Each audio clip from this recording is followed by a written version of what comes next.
नमस्कार बच्चों, आप सबका स्वागत है इस वेलकम टॉप यूट्यूब चैनल पे। हाँ जी, साइंस के ये जो आपको बोर्ड पे जो लिखे हुए दिख रहे हैं, इन्हीं की चर्चा मैं आपको करने वाला हूँ इसी वीडियो के अंदर। आसानी से समझाने वाला हूँ। परमाणु क्रमांक कहेंगे किसे, परमाणु द्रव्यमान कहेंगे किसे, समस्थानिक क्या होता है, प्रोटॉन क्या होता है, इलेक्ट्रॉन क्या होता है, न्यूट्रॉन क्या होता है, त्रिक नियम किसने दिया, अष्टक नियम किसने दिया, आवर्त नियम किसने दिया, आवर्त क्या होता है, समय क्या होता है, ये सारी चर्चा अपन इस क्लास के अंदर करने वाले। तो बने रहना इस वीडियो के अंदर, आपको बहुत फायदा मिलेगा। हाँ जी, तो देखना साहब, आवर्त सारणी आपने पढ़ा होगा। आवर्त सारणी और ये आवर्त सारणी है, इसमें अपने हैं तत्व। क्या है? तत्व।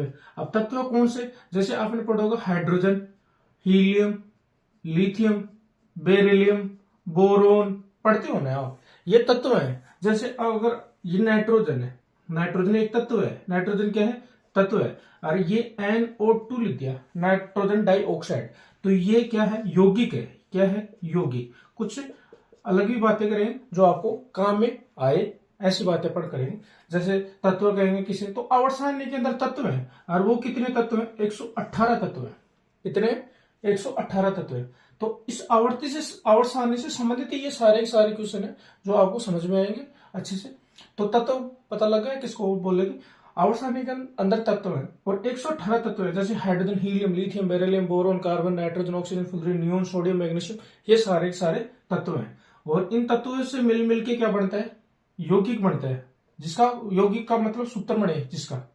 जैसे अंक मिला के अंक मिला के संख्या बनती है। ये भी एक अंक है, ये भी एक अंक है, ये भी एक अंक है, ये भी एक अंक है, और एक ये पूरी संख्या बन गई। वैसे ही तत्व में मिलके, जैसे ये नाइट्रोजन एक तत्व है, ऑक्सीजन एक तत्व है, दोनों मिलके एक यौगिक बन गए और यानी फॉर्मूला बन गया। तो ये आपको समझ में आ गया होगा। हाँ जी, 118 तत्व है। कितने आवर्त सारणी के अंदर? 118 तत्व। पहला तत्व है H। H का मतलब हाइड्रोजन। हाइड्रोजन का प्रतीक है ये H। हाँ जी। और 118वां तत्व है अपना ओजी, ओग्नेशियम। क्या है? ओग्नेशियम। ऐसे याद रखना, ओग्नेशियम यानी ओजी, ये याद रखना, ओजी, ओजी है। पहला तत्व है आवर्त सारणी के अंदर एस से हाइड्रोजन, ओजी से ओग्नेशियम, ये 118वां तत्व है। हाँ जी। अब देखना सर, जब ये आवर्त सारणी बनी ना, तो ऐसे एकदम से 118 तत्व नहीं आ गए। धीरे धीरे इन वैज्ञानिकों ने प्रयोग किया कि थोड़े थोड़े रखे गए। तो देखना सब, 4 वैज्ञानिक हैं, इनके नाम देखना। पहला है डोबनर। हाँ जी। फिर है न्यूलैंड। हाँ जी। फिर है अपना मेंडलीफ। फिर आया मोजले। ये 4 वैज्ञानिक हैं जो इस आवर्त सारणी के अंदर 118 तत्वों को पूर्ति किया, यानी सिद्धांत दिया है इन्होंने। हाँ जी। डोबनर आया तो आवर्त सारणी की सिद्धांत दिया। इस आवर्त सारणी के अंदर डोबनर आया ना, तो इसने त्रिक नियम दिया। त्रिक नियम का मतलब, इनमें मतलब ये 1 है, ये 2 है, 3 है, ये तत्व है। ये बोला कि इन दोनों को जोड़ो, ये तीसरे का द्रव्यमान आ जाएगा, परमाणु भार या द्रव्यमान। अब परमाणु द्रव्यमान भार क्या होता है वो आपको बताए, लेकिन मैं ये बता दिया कि डोबनर है ना, इसने त्रिक नियम दिया था। क्या दिया? त्रिक नियम दिया। त्रिक नियम डोबनर ने क्या दिया? त्रिक नियम। डोबनर से 2 याद रखो, 2 के बाद में 3 आता तो ये याद हो जाएगा। डोबनर ने त्रिक सिद्धांत दिया, 2 3 ऐसे याद रखना। हाँ जी। न्यूलैंड ने दिया अष्टक नियम। क्या दिया? अष्टक नियम। सारे गामा पाधा निशा, पूरा विस्तार पढ़ोगे तो मतलब थोड़ा आपके लिए लंबा चौड़ा हो जाएगा, लेकिन ऐसे समझ लो कि न्यूलैंड ने है ना अष्टक नियम दिया था, यानी सारे गामा पाधा निशा, यानी 7 पे आके ये ऐसे सा रे गा मा पा दा नी सा, ऐसे 7 देखना अष्टक नियम। 1 2 3 4 5 6 7 8 पे सा आ गए, ये है अष्टक नियम। हाँ जी। तो न्यूलैंड ने अष्टक नियम, से 9 से 1 कम कर दो 8, या 2 थे या 1 बढ़ा दे, या 9 थे 1 कम कर दिया। न्यूलैंड ने दिया था अष्टक नियम। हाँ जी। अब देखो सर, इन दोनों का मैंने ये न्यूलैंड और डोबनर का बता दिया। मेंडलीफ ने दिया आवर्त नियम। क्या दिया? आवर्त नियम दिया। आवर्त नियम। और मेंडलीफ को आवर्त सारणी का पिता कहा जाता है, जनक, आवर्त सारणी का जनक, आवर्त सारणी का जनक कहा जाता है इसको, आवर्त सारणी का जनक कहा जाता है, ये भी याद रखना। हाँ जी। अब देखना सब, त्रिक नियम हो गया अपना, अष्टक नियम भी हो गया। हाँ जी। मेंडलीफ ने न्यूलैंड भी हो गया जिसने अष्टक नियम दिया, डोबनर ने 2 याद रखना, डोबनर 2 मतलब त्रिक नियम दिया। मेंडलीव को आवर्त, ये आवर्त नियम दिया मेंडलीव क्या दिया, आवर्त नियम दिया। तो ये भी मैं थोड़ा मिटा दूं जिससे अपने पास जगह हो जाए। मेंडलीव को आवर्त सारणी का जनक कहते हैं, क्यों कहते हैं अब देखो ना साहब, जनक क्यों कहते हैं वो समझो। हाँ जी, आवर्त सारणी है बड़ी, आवर्त सारणी, इस आवर्त सारणी के अंदर अभी तत्व कितने बताए मैंने आपको बताया, 118 तत्व है। पहला तत्व है ये ट्रिक बताई थी ओजी, ऐसे हाइड्रोजन पहला तत्व, ओजी से ऑर्गेनिशियम, ये 118 तत्व है। हाँ जी, अब ये 118 तत्व जचे हुए हैं, तो कुछ तो ये खड़ी लाइन है, कुछ आड़ी लाइन है, जिनको अपन बोलेंगे, देखो गणित में तो बोलते हैं इनको, देखो ना क्या बोलते हैं इन रेखाओं को, ये अपनी भाषा में तो बोल देंगे खड़ी लाइन, ये आड़ी लाइन, लेकिन गणित की भाषा में इसको तो बोलते हैं क्षैतिज रेखा। क्या बोलते हैं, क्षैतिज रेखा। और इंग्लिश में क्या बोलते हैं वो आप बताना, हॉरिजॉन्टल बोलते हैं, क्या बोलते हैं इसको, बोलते हैं अपन ऊर्ध्वाधर रेखा, ऊर्ध्वाधर रेखा, ऊर्ध्वाधर रेखा। हाँ जी, अब आवर्त सारणी के अंदर है ना कुछ आवर्त है, मतलब ऐसे ऐसा आवर्त सारणी है, ऐसे समझो कि ये आवर्त सारणी है, इसमें कुछ खड़ी लाइन है, क्या है, खड़ी लाइन है। ये खड़ी लाइन को अपन क्या बोलते हैं, ऊर्ध्वाधर। और इन आड़ी रेखा को क्या बोलते हैं अपन, क्षैतिज रेखा बोलते हैं। लेकिन आवर्त सारणी में इनके नाम अलग अलग है, कि आड़ी रेखा जिसको अपन आवर्त बोलेंगे या समूह बोलेंगे वो पढ़ेंगे इसके अंदर। देखना सब, जो आड़ी रेखा है, आड़ी है, इसको बोलते हैं अपन आवर्त। क्या बोलते हैं, आवर्त। ऐसे समझो ना, आते ही सो जाते हो ना, आ से आवर्त, और आप आते ही सो जाते हो, तो जो आवर्त सारणी के अंदर ऐसी जो आड़ी रेखा है उनको आवर्त बोल देंगे। अब आवर्त कितने हैं वो भी चर्चा करेंगे। हाँ जी, आगे देखना, जो खड़ी लाइनें हैं उनको बोल देंगे अपन वर्ग या समूह, या इंग्लिश में बोल देंगे ग्रुप, समझ गए। तो खड़ी लाइन है जिनको अपन बोल देंगे वर्ग या समूह, जो आड़ी रेखा आते ही सो जाते उसको बोल देंगे अपन आवर्त। तो ये आवर्त सारणी के अंदर आवर्त और समूह को बांटने का काम इस मेंडल ने किया था, बात आई, इसलिए इनको आवर्त नहीं दिया, ये समझो। और इसीलिए इनको इस आवर्त सारणी का जनक कहा जाता है। हाँ जी, अब आवर्त कितने और वर्ग कितने वो आप जरूर कमेंट में बताओ। हाँ जी, आगे और चर्चा करते हैं। मेंडलीव की चर्चा हो गई, अब मेंडलीव का एक चेला था, कौन, मोजले। इसको आधुनिक आवर्त सारणी का जनक कहते हैं, आधुनिक आवर्त सारणी का जनक, आधुनिक आवर्त सारणी का जनक, आवर्त सारणी का जनक कहते हैं मोजले को, का जनक। मतलब मोजले का गुरु कौन था, मेंडलीव। मेंडलीव की कमियों को दूर किया मोजले ने। अब देखना साहब, अपन पढ़े डोबनर, फिर पढ़ा न्यूलैंड, फिर पढ़ा अपने मेंडलीव, फिर पढ़ा मोजले। इन तीनों का जो था, जो आवर्त सारणी का आधार, वो परमाणु भार था, परमाणु भार पे था। परमाणु भार जिसको अपन द्रव्यमान भी बोलते हैं। अब समझेंगे कि परमाणु भार क्या होता है, जिसको अपन परमाणु द्रव्यमान भी बोलते हैं, वो सारी अपन चर्चा करने वाले हैं। इतना समझ में आ गया होगा। आवर्ती बता दिया मैंने, समूह भी बता दिया। हाँ जी, और आपका काम था आवर्त कितने आवर्त सारणी के अंदर और वर्ग कितने वो जरूर बताना। हाँ जी, परमाणु क्रमांक कहेंगे किसे, परमाणु भार कहेंगे किसे, समझता नहीं, जिसको आइसोटोप बोलते हैं। हाँ जी, एक और है समभारिक, समभारिक।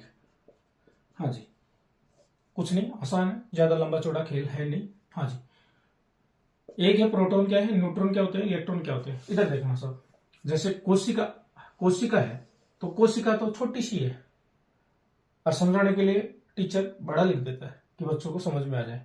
जैसे अपना मैथ के अंदर पढ़ते हैं ना वर्थ, वैसे इसको बड़ा करके दिखा देते हैं परमाणु को, कोशिका को, वैसे समझो कि ये परमाणु है। हाँ या हाँ जी, इस परमाणु के अंदर एक है नाभिक, जैसे वर्त है, ये वर्त के अंदर केंद्रक होता है, वैसे ही परमाणु के अंदर ये पूरा का पूरा परमाणु, और इस परमाणु के अंदर ये बड़ा, ये अंदर क्या है, जैसे वर्त के अंदर केंद्रक होता है, तो ये नाभिक है। क्या है, नाभिक है। क्या है, नाभिक। और ये क्या है, परमाणु है, परमाणु। दोबारा देखो, ये तो है परमाणु, परमाणु के अंदर है नाभिक। इस नाभिक के अंदर प्रोटॉन होते हैं और न्यूट्रॉन होते हैं। क्या होते हैं, प्रोटॉन, पी से प्रोटॉन और एन से न्यूट्रॉन, प्रोटॉन होते हैं और न्यूट्रॉन होते हैं, न्यूट्रॉन। हाँ जी, और इस परमाणु की है ना, ये कक्षाएं हैं जो चक्कर लगाती है, और इसमें चक्कर कौन लगाते हैं, इसमें चक्कर लगाते हैं इलेक्ट्रॉन। क्या चक्कर लगाते हैं? इलेक्ट्रॉन। यानी परमाणु है, इस परमाणु की ये कक्षाएं हैं, ऑर्बिट, कक्षाएं, कक्ष या क्लास, इनमें घूमते हैं इलेक्ट्रॉन, आयन, इलेक्ट्रॉन। अब देखना साहब, आवेश, आवेश, आवेश क्या होता है? इन पे आवेश पहुंचा जाता है। इलेक्ट्रॉन पे आवेश होता है ऋणात्मक, नेगेटिव। प्रोटॉन पे पैसिव प्रोटीन, पैसिव पॉजिटिव, ऐसे याद रखना। यानी इस पे धनावेश होता है। न्यूट्रल, गाड़ी न्यूट्रल खड़ी है, मतलब इस पे न्यूट्रल जीरो, इस पे कोई आवेश नहीं होता, ये भी याद रखना है आपको। हाँ जी। और ई से इलेक्ट्रॉन, इसकी खोज की थी थॉमसन ने, ये भी याद रखना। थॉमसन ने खोज की थी इलेक्ट्रॉन की। प्रोटॉन की किसने की थी? प्रोटॉन की आइंस्टीन ने, आइंस्टीन, आइंस्टीन, ठीक है ना। हाँ जी। और न्यूट्रॉन की किसने की? चैडविक ने, चैडविक ने, चैडविक ने। एक आपने ट्रिक पढ़ी, ईंट पर, ईंट पर कुछ भी आपका नाम लिख दो, नाचे। ई से इलेक्ट्रॉन, टे से थॉम्स, पै से प्रोटॉन, रे से रदरफोर्ड। यहाँ कभी कभी प्रोटॉन की जगह ये रदरफोर्ड भी आ जाता है, रदरफोर्ड, रदरफोर्ड, रदरफोर्ड भी आ जाता है। हाँ जी। आइंस्टीन या रदरफोर्ड दोनों में से एक करना आपको। हाँ जी। तो ये मैंने आपको बताया था, इलेक्ट्रॉन की खोज की ये थॉमसन ने, प्रोटॉन की खोज की थी आइंस्टीन ने या रदरफोर्ड ने। हाँ जी। न्यूट्रॉन की खोज की चैडविक ने। न्यूट्रल, गाड़ी न्यूट्रल खड़ी है, मतलब इस पे आवेश होता है जीरो। प्रोटॉन पैसे पॉजिटिव, मतलब प्लस, और इलेक्ट्रॉन ऋणात्मक आवेश होता है। तो मैंने ये बताया। अब नाभिक के अंदर प्रोटॉन होता है और न्यूट्रॉन होता है, और ये परमाणु की चारों ओर क्या लगाती हैं? कक्षाएं, चक्कर लगाती हैं, और इन कक्षाओं के अंदर इलेक्ट्रॉन होते हैं। क्या होते हैं? इलेक्ट्रॉन। हाँ जी। आप सुनो, आप परमाणु क्रमांक और परमाणु भार क्या होते हैं? जैसे ये एक्स है, इस एक्स के यहां मान लो कि मैं ए लिख दूं, यहां बी लिख दूं, ठीक है ना। तो ये जो ऊपर लिखा जाता है किसी संख्या, जैसे मैं लिख दूं C17, C17 H35, सी यानी C17 ये 35, ये मैंने लिख दिया, समझो। हाँ जी। तो ये जो ऊपर है, यहां लिखा जाता है परमाणु भार। क्या लिखा जाता है? परमाणु भार, जिसको अपन बोलते हैं द्रव्यमान। परमाणु भार या द्रव्यमान। अब देखना, परमाणु भार, द्रव्यमान किसको बोलते हैं, क्या होता है, वो भी समझेंगे। लेकिन ऐसे समझो कि परमाणु भार, जिसको अपन परमाणु द्रव्यमान बोलते हैं, इंग्लिश में एटॉमिक मास, एटॉमिक मास बोलते हैं। हाँ जी। तो ये ऊपर लिखा जाता है, भार, वजन, ऐसे समझ लो कि भार ऊपर रहता है, ऐसे समझो। तो द्रव्यमान हमेशा, या ध्रुव भार, परमाणु भार, ये ऊपर लिखा जाएगा। हाँ जी। और पैरों के अंदर परमाणु क्रमांक, संख्या, परमाणु क्रमांक, परमाणु क्रमांक, परमाणु क्रमांक, जिसको परमाणु संख्या भी बोलते हैं, वो पैरों में लिखी जाएगी। कहां लिखी जाएगी? पैरों के। जैसे मैं अभी लिखू 1H1, तो ये नीचे, नीचे तो परमाणु क्रमांक आता है, जिसको परमाणु संख्या भी बोलते हैं। हाँ जी। परमाणु भार को अपन लिखते हैं ए से, और परमाणु क्रमांक को लिखते हैं जेड से, ये भी याद रखना आपको। परमाणु क्रमांक को लिखते हैं अपन जेड से, और परमाणु भार को या द्रव्यमान को लिखते हैं अपन ए से। हाँ जी। तो परमाणु भार तो लिखा जाता है ऊपर, जिसको अपन द्रव्यमान बोलते हैं, और परमाणु क्रमांक लिखा जाता है नीचे। परमाणु क्रमांक को जेड से लिखते हैं, परमाणु भार को ए से लिखते हैं। हाँ जी। इतनी बात हो गई। अब देखना साहब, मैंने ये बताया कि परमाणु के अंदर नाभिक है, नाभिक के अंदर प्रोटॉन और न्यूट्रॉन है। और हाँ जी, अब मैं आपको ये इतना बता दिया कि परमाणु भार क्या होता है, परमाणु भार क्या होता है, परमाणु क्रमांक क्या होता है। अब समझना साहब, ए से और जेड से। ए से तो अपन लिखते हैं किसको? परमाणु भार, जिसको बोलते हैं अपन परमाणु द्रव्यमान, और ये हमेशा कहाँ होगा? ऊपर होगा तत्व के। हाँ जी, द्रव्यमान। और ये है जेड से किसे लिखते हैं अपन? परमाणु क्रमांक, परमाणु क्रमांक को लिखते हैं, परमाणु क्रमांक, जिसको अपन संख्या बोलते हैं, परमाणु संख्या। हाँ जी। देखना साहब, जब प्रोटॉन और न्यूट्रॉन को जोड़ देंगे, यानी परमाणु भार कब बनेगा? जब प्रोटॉन और न्यूट्रॉन को जोड़ देंगे तो परमाणु भार निकल के आ जाएगा। आई बात समझ में? यानी प्रोटॉन और न्यूट्रॉन को जोड़ देंगे तो परमाणु भार निकल के आ जाएगा। हाँ जी। आगे सुनो, द्रव्यमान, ये परमाणु क्रमांक क्या होता है मैंने ये बता दिया, थोड़ा सा मैं इसको भी मिटा दूं। हाँ जी। परमाणु क्रमांक, जिसको अपन परमाणु संख्या बोलते हैं, जेड से लिखते हैं। जितने प्रोटॉन होंगे उतने परमाणु क्रमांक होगा। जैसे हाइड्रोजन, हीलियम, जैसे नियोन देख ले अपन, नियोन, नियोन है 10 नंबर पे। आवर्त के अंदर नियोन तत्व है जो 10 पे आता है, जिसका परमाणु क्रमांक कितना है? 10 है। तो जितने परमाणु क्रमांक है उतने ही प्रोटॉन है। अगर कोई तत्व उदासीन है तो उतने इलेक्ट्रॉन हो जाएंगे। यानी जितने परमाणु क्रमांक उतना ही प्रोटॉन। और अगर तत्व उदासीन है, उदासीन का मतलब जैसे मैं लिख दूं Fe, इसके ऊपर कोई चार्ज नहीं है, जैसे +2 +1, हाँ है ना, जैसे ये लिख, तो इस पे आवेश है ऐसे समझ लो। लेकिन जिसपे जो उदासीन होता तो उसी का इलेक्ट्रॉन ये वो का वही होगा। परमाणु क्रमांक जितने उतने प्रोटॉन उतने ही इलेक्ट्रॉन, ये याद रखना आप, ठीक है। हाँ जी, तो इतनी बातें हो गई, आप समझना। इसको भी मैं आपको समझा दिया, इसको भी समझा दिया, प्रोटॉन को भी समझा दिया, न्यूट्रॉन को भी समझा दिया, इलेक्ट्रॉन को भी समझा दिया। अब बच्चा क्या, परमाणु भार और परमाणु ये समस्थानिक, जिसको आइसोटोप बोलते हैं, एक बचा समभारी। थोड़ा सा मैं डस्टर से हटाने दो जिससे आपको अच्छे से समझ में आ जाए। हाँ जी, मैं लिख दूं इधर समभारिक। हाँ जी, इंग्लिश में क्या बोलते हैं आप बताओ थोड़ा सा। हाँ जी, देखना सब, स्थान बताया भी, स्थान यहां बाहर आ रहा है तो बाहर परमाणु बाहर, परमाणु बाहर। स्थान का मतलब जगह, जगह स्थान। हाँ जी, तो स्थान, स्थान, स्थान का मतलब जगह। क्रमांक कहां नंबर है, सरल से सरल शब्दों में बता रहा हूं जिससे आपको समझ में आ जाए। सम का मतलब तो होता है समान, ऐसे याद रखो। बाहर का मतलब परमाणु बाहर, जो ऊपर लिखा जाता है, जो ऐसे लिखा जाता है, बताया अभी आपको। अगर याद हो रहा है, पढ़ाया हुआ समझ में आ रहा है आपको, तो चैनल को जरूर सब्सक्राइब कर दें। ऐसी छोटी छोटी वीडियो से अपन सीखते रहेंगे और अपन क्लास लेते रहेंगे और आपको बताते रहेंगे। सम का मतलब यहां समान कर दे, स्थान का मतलब जगह यानी नंबर कहां पे बैठा है। तो देखना सब, कोई तत्व है जिसका परमाणु क्रमांक, परमाणु क्रमांक क्या हो, सीधा ही बोल रहे हैं समूह समान होना चाहिए। परमाणु क्रमांक समान हो, यानी ऐसा कोई तत्व है जिसका परमाणु क्रमांक समान हो और परमाणु भार अलग हो जाए। परमाणु भार क्या हो, अलग हो, अलग अलग अलग हो, उसी को अपन आइसोटोप या समस्थानिक बोलते हैं। तो देखना सब, हाइड्रोजन है, इस हाइड्रोजन के 3 समस्थानिक है, क्या है, पडो, पडो, फिर ट्राई करो, protium, protium, deuterium, deuterium, protium, deuterium और टाइट्रेनियम, टाइट्रेनियम, ऐसे याद है, टाइट्रेनियम। हाँ जी, प्रोटियम, ड्यूटेरियम, टाइट्रेनियम, पढ़ो, पैडो, फिर ट्राई करो, याद नहीं हो तो फिर ट्राई करो। हाँ जी, इसको लिखते हैं 1H1, इसको लिखते हैं 1H2, इसको लिखते हैं 1H2, ये 3।